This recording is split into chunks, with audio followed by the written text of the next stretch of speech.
For the last 3 years, all of us have enjoyed sharing the basketball insights of Red Auerbach. But, you know, a large part of enjoying a friendship with Red really is hearing the marvelous anecdotes that he's stored up over the years. And, Red, so many basketball fans ask me, how come the cigar symbol? How did it ever get started with Red?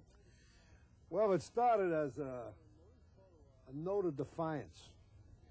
You see, when Maurice Podoloff was commissioner of the league, every time I got thrown out of a ball game, I didn't get the $50 fine that everybody else got.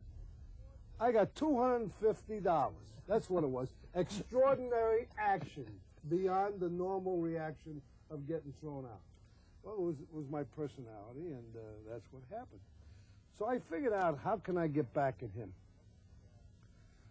So one day I got the idea I'm going to smoke a cigar on the bench. So after we had the ball game locked up, I made a big to-do, you know, lighting the cigar, putting my feet up and saying, the game is over, just let's have some fun. So sure enough, I got the reaction from the league, you can't smoke cigars on the bench. So in my own inimitable way, I called them up and I said, you have fellas like Joe Lapchick and some of the others smoking on the bench. They were smoking cigarettes. I said, this is no airplane. I said, if they could smoke cigarettes, I could smoke a cigar. And I just defied them, and I did it. And the funny part about it, right after I retired, the Boston Garden put a law in here, no smoking in the building. So I got out in time.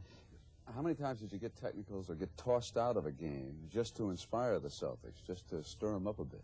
Well, I was so smart that I got fined $17,000 in 20 years. I couldn't have been that clever in picking my spots.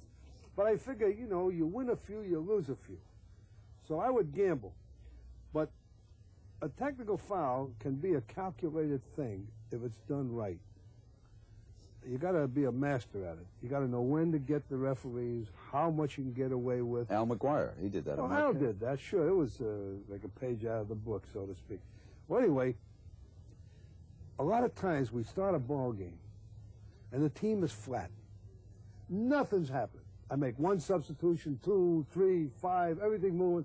Next thing I know, we're in the early part of the third quarter, and nothing's going.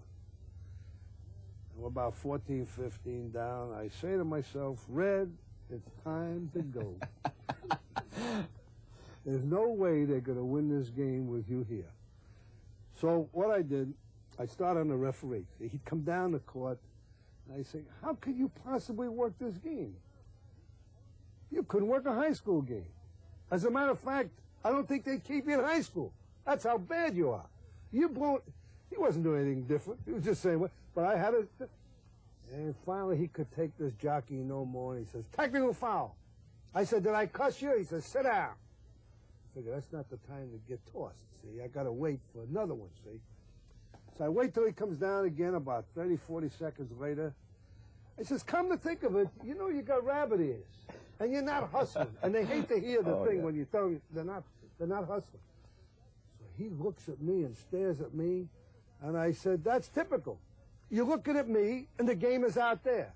I said, how can you work the game? You're looking at me. You don't know what the heck you're doing. And he says, that's enough technical foul. You're out. So now I figure, for the same money, I might as well have my say. So I take after him. What do you mean? I didn't cuss him.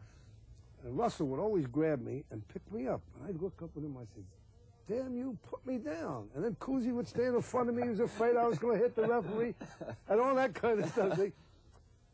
So what would happen, I was working on a crowd. See, all this time I was working on a crowd and also working on my ball club.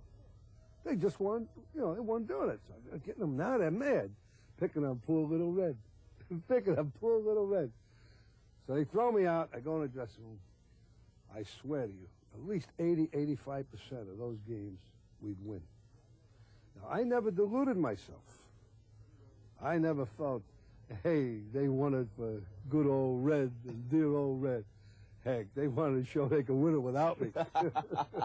Red, thank you very much. I tell you, I could listen to Red Auerbach stories all day long, but we have run out of time with Red on Roundball.